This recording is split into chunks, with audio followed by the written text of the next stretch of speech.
غدار چکور۔ سلطان محمود غزنوی کے پاس ایک شخص ایک چکور لایا جس کا ایک پاؤں نہیں تھا۔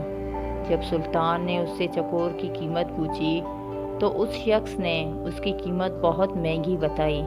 سلطان نے حیران ہو کر اس سے پوچھا کہ اس کا ایک پاؤں بھی نہیں ہے، پھر بھی اس کی قیمت اتنی زیادہ کیوں بتا رہے ہو؟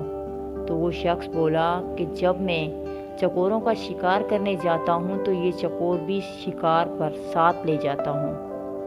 وہاں جال کے ساتھ اسے باندھ لیتا ہوں تو یہ بہت عجیب سی آوازیں نکالتا ہے اور دوسری چکوروں کو بلاتا ہے۔